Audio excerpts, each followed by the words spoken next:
ભગવાન શિવ એ કહ્યું કે કેવી સ્ત્રીના ઘરમાં માતા લક્ષ્મી ટકતા નથી। માતા પાર્વતીએ ભગવાન શિવને પૂછેલા પ્રશ્નો કે મહિલાઓની એવી કઈ ભૂલ છે કે જેના કારણે તેના ઘરમાં માતા લક્ષ્મી આવે તો છે પરંતુ રહેતા નથી। તો દોસ્તો, આજનો આ વિડીયો દરેક મહિલાઓ તેમજ પુરુષો માટે ખૂબ જ મહત્વપૂર્ણ બનવાનો છે। તો આજના વિડીયોમાં આપણે એવી રહસ્યમયી વાત જાણીશું જે તમે ક્યાંય પણ સાંભળી નહીં હોય। તો તમારો થોડો કિંમતી સમય આપી અને આજનો આ વિડીયો અવશ્ય સાંભળી લેજો। તો ચાલો આજના રહસ્યની શરૂઆત કરીએ।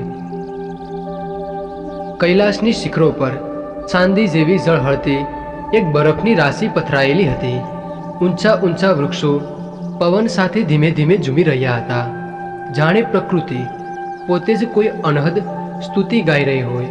અને આસપાસ એવું નિશબ્દ માહોલ હતો કે જ્યાં શ્વાસનો અવાજ પણ ધ્યાનમાં વિક્ષેપ પેદા કરે।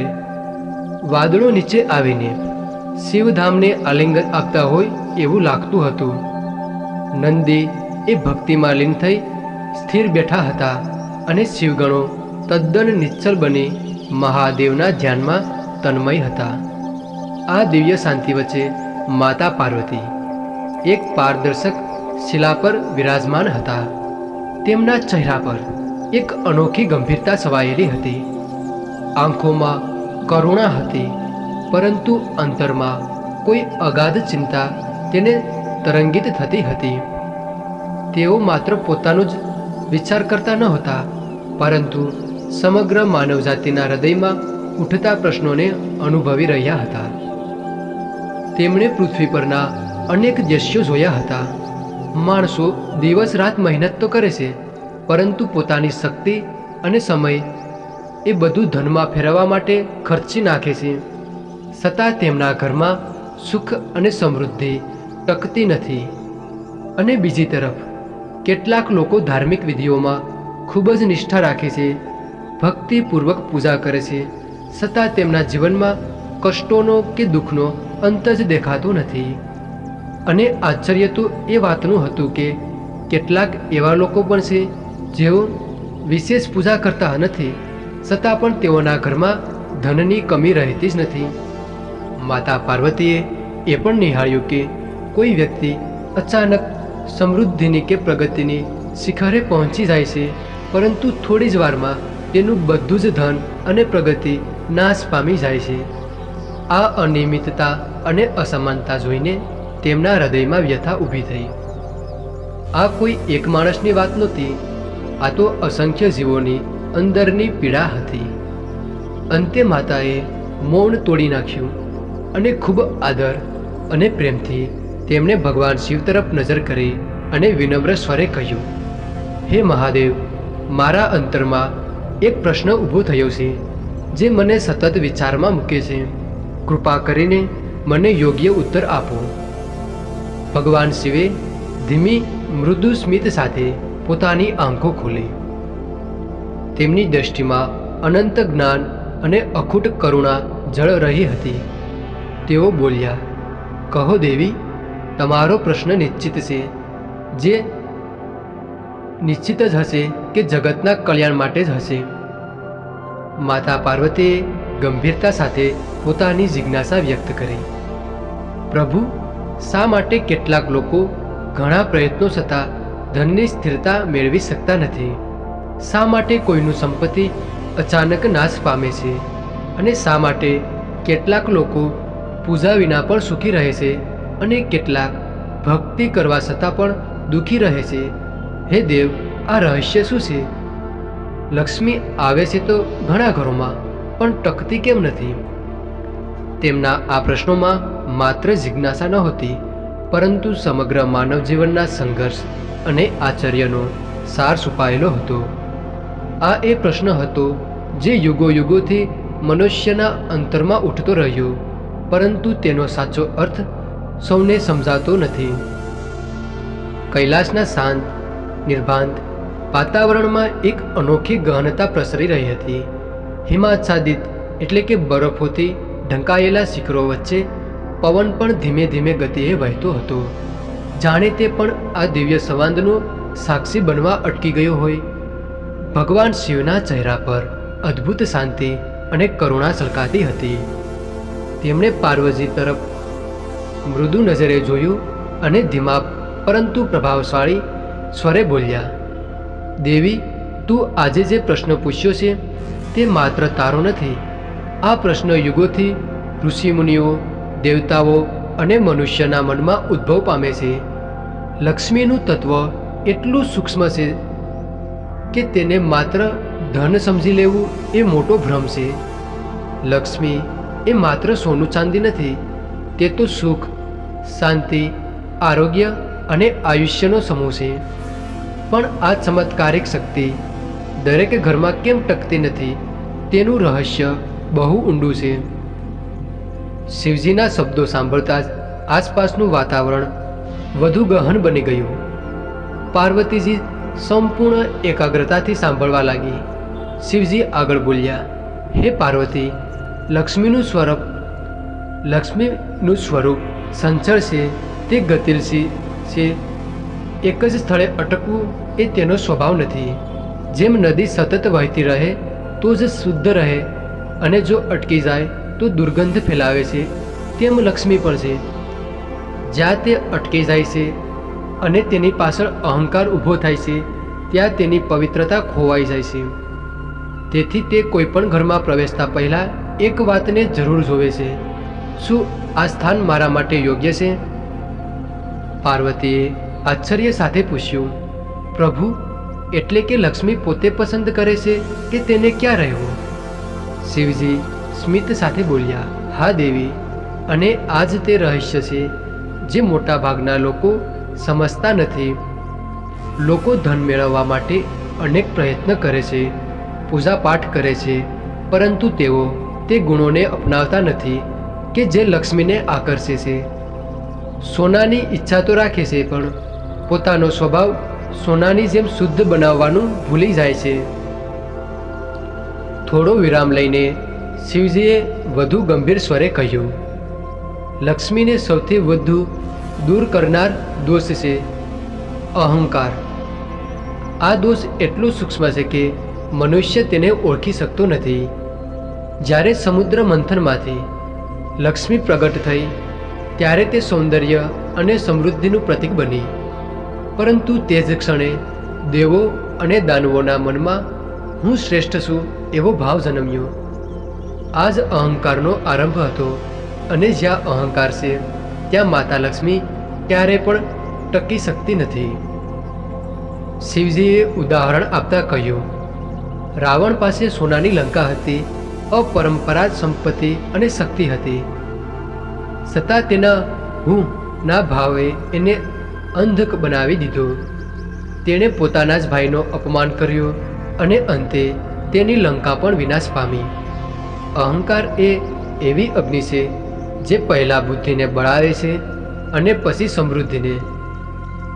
પાર્વતીજીએ પૂછ્યું, પ્રભુ, તો શું પોતાના કાર્ય પર ગર્વ કરવો એ પણ ખોટું છે?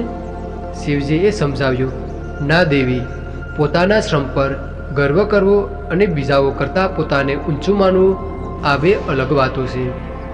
પહેલું સર્જનશીલ છે અને બીજું વિનાશક. લક્ષ્મી ત્યાં રહે છે જ્યાં વિનમ્રતા હોય. વિનમ્રતા એ સમજ છે કે જે કંઈ પ્રાપ્ત થયું છે તે ઈશ્વરની કૃપા છે. અહંકાર કહે છે કે હું કરું છું, જ્યારે વિનમ્રતા કહે છે કે મારા દ્વારા કરાવવામાં આવે છે. આ જ તફાવત લક્ષ્મીને સ્થિર બનાવે છે. શિવજીએ આગળ કહ્યું, એટલા માટે જ ધનતેરસના દિવસે દીવો પ્રગટાવવાનો અર્થ એ માત્ર પરંપરા નથી, તે આત્માની અંદરનો અંધકાર દૂર કરવાનો સંદેશ છે. જ્યારે કોઈ મનુષ્ય દીવો પ્રગટાવીને પોતાના અંદરના અહંકારને દૂર કરવાની પ્રાર્થના કરે છે, ત્યારે જ તે સાચા અર્થમાં લક્ષ્મીજીને આમંત્રિત કરે છે. આ પ્રકાશ બહારનો નહીં, પરંતુ અંતર આત્માનો પ્રકાશ છે. પાર્વતીજી હવે આ જ્ઞાનથી આશ્ચર્યચકિત થઈ ગયા. તેમણે પૂછ્યું, પ્રભુ, આ તો અતિ સુંદર સમજણ છે, પણ બીજું કારણ શું છે કે જે લક્ષ્મીજીને દૂર કરે છે? શિવજીનો સ્વર વધુ ગહન બન્યો.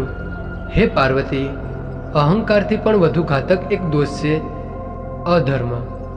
જ્યાં અસત્ય અને અન્યાય હોય છે ત્યાં લક્ષ્મી એક ક્ષણ માટે પણ રોકાતી નથી. અહંકાર માત્ર દ્વાર બંધ કરે છે, પરંતુ અધર્મ તો આખું ઘર જ તોડી નાખે છે.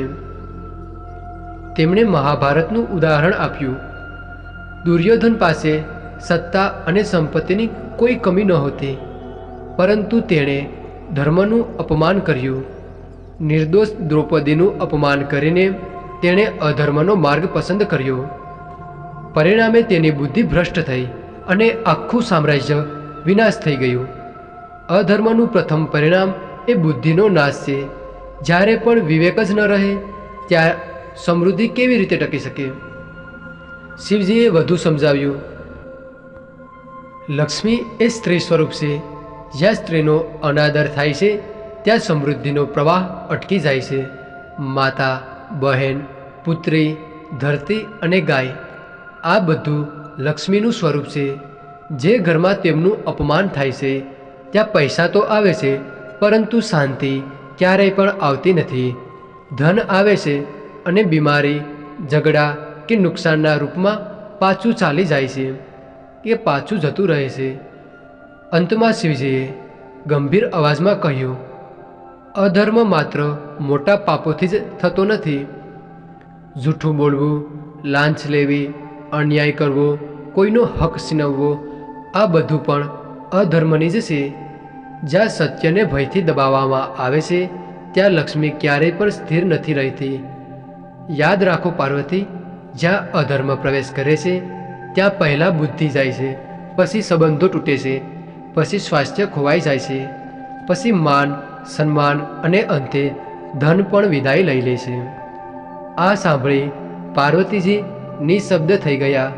તેમના ચહેરા પર જ્ઞાનની એક નવી કિરણ ઝળહળી રહી હતી.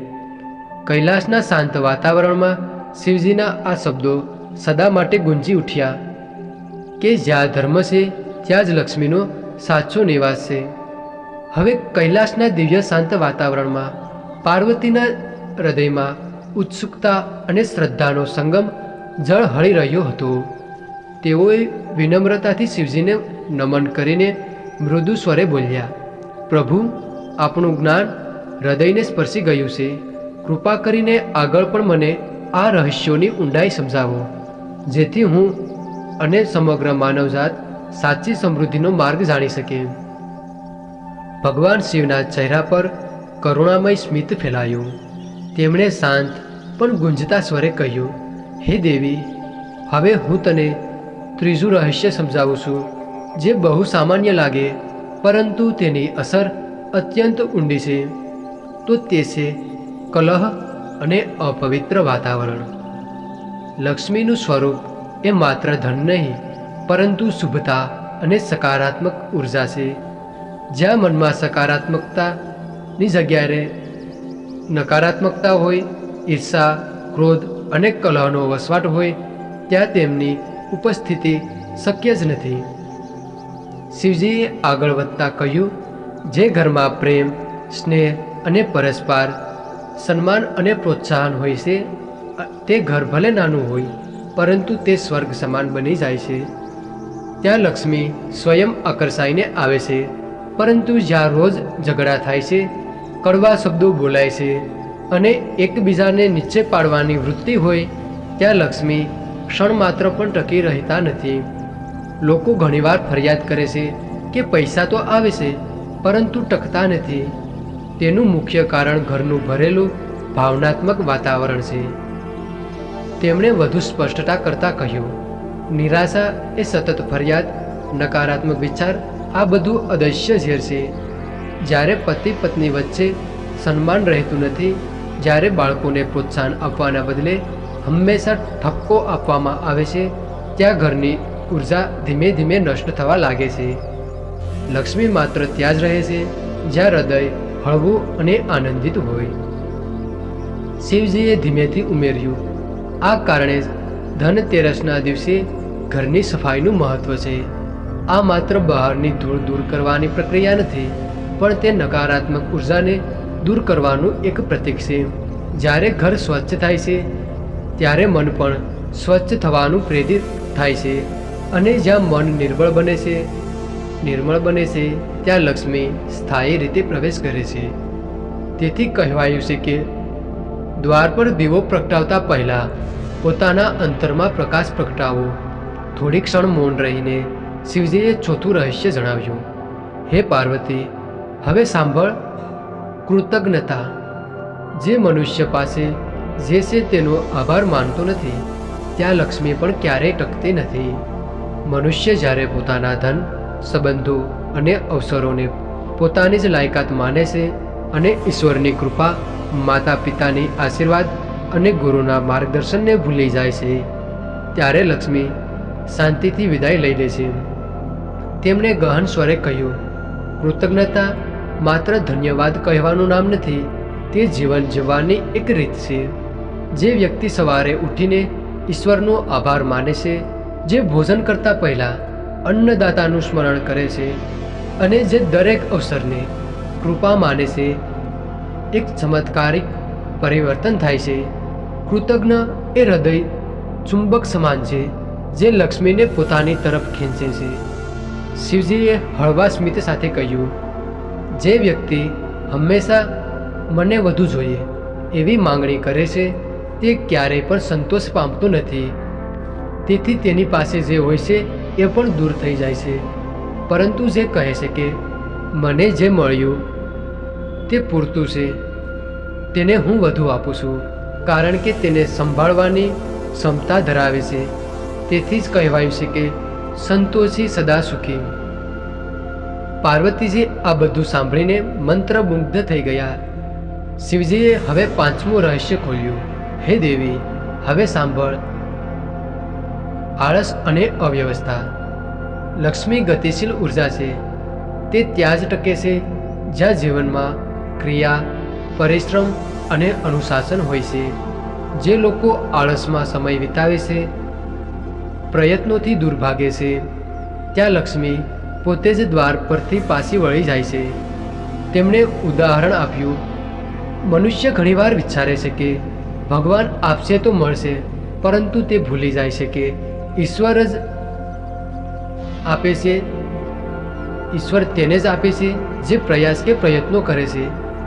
જેમ અર્જુનને જ્ઞાન મળ્યું, પરંતુ તેને યુદ્ધમાં ધનુષ્ય ઉપાડવું પડ્યું. લક્ષ્મી કહે છે, તું એક પગલું ચાલ, હું 100 પગલાં તારી તરફ આવીશ.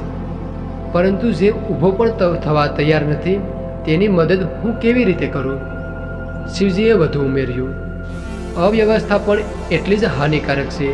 ગંદુ ઘર, વિખરાયેલું સામાન, અનિયમિત જીવન, આ બધું દર્શાવે છે કે મનમાં પણ ગડબડ છે.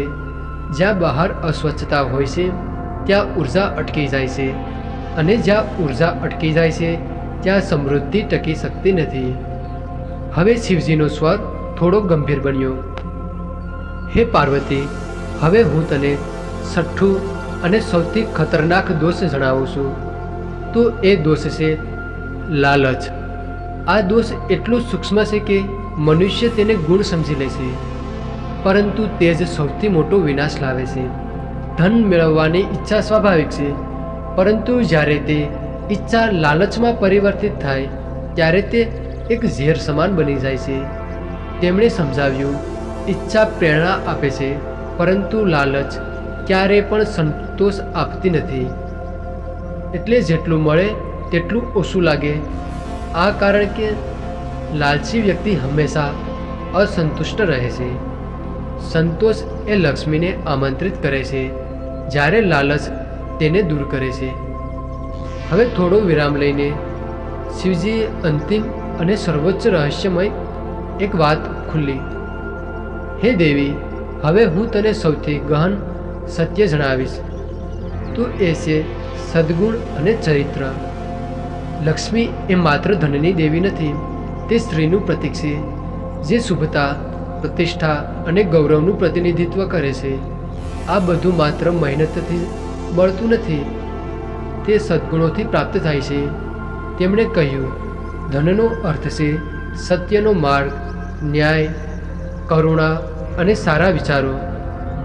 જે પણ મનુષ્યો આ ગુણોને અપનાવે છે તેના અંદર એક દિવ્ય તેજ પ્રગટે છે અને લક્ષ્મી તે તેજ તરફ આકર્ષાય છે, કારણ કે લક્ષ્મીને બહારની ચમક નહીં પરંતુ હૃદયની પવિત્રતા ગમે છે. શિવજીએ ઉદાહરણ આપ્યું, રાજા હરિશ્ચંદ્રને યાદ કર. તેમણે પોતાના જીવનમાં અસંખ્ય કષ્ટો સહન કર્યા, પરંતુ સત્યનો ત્યાગ કર્યો નહીં. અંતે તેમણે બધું પાછું મળ્યું, કારણ કે તેમનું ચરિત્ર અડગ હતું. આથી સમજવું જોઈએ કે મહેનતથી ધન આવે છે, બુદ્ધિથી વધે છે અને સંચાલનથી ટકે છે, પરંતુ ચરિત્રથી જ તે ત્યાં સ્થિર રહે છે.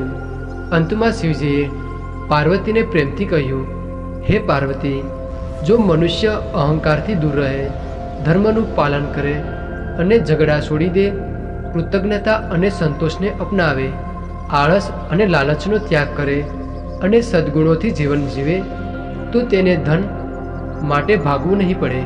લક્ષ્મી પોતે જ તેના પગલાં પાછળ ચાલશે. આ જ ધનતેરસનું સાચું રહસ્ય છે. ધન એકત્ર કરવાનું નહીં, પરંતુ ધર્મને જગાડવાનું છે. પાર્વતીજીના ચહેરા પર ગહન સમજણની એક ઝળહળાટ દેખાઈ. તેમણે ભાવવિભોર થઈને કહ્યું, પ્રભુ, આજે હું સમજી ગઈ કે લોકો સોનું ખરીદે છે, પરંતુ પોતાનો સ્વભાવ સોનાની જેમ બનાવતા નથી. તેઓ દીવો તો પ્રગટાવે છે, પરંતુ પોતાના અંતરના અંધકારને દૂર કરતા નથી. તેથી જ લક્ષ્મી આવે છે પણ ટકતી નથી. શિવજીએ સ્મિત સાથે કહ્યું, તમે સત્યને ઓળખી લીધું છે દેવી.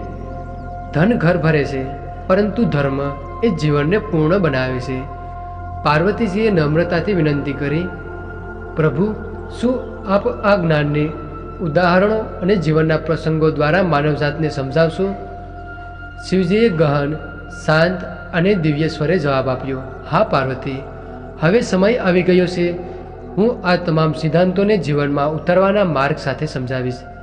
તેથી ધનતેરસ માત્ર તહેવાર ન રહે, પરંતુ જીવનમાં સ્થાયી સમૃદ્ધિની શરૂઆત બની જાય. કૈલાસના આ પવિત્ર ક્ષણે શિવજીએ અંતમાં કહ્યું, જ્ઞાન એ ત્યારે જ પૂર્ણ થાય છે જ્યારે તે જીવનમાં ઉતરે.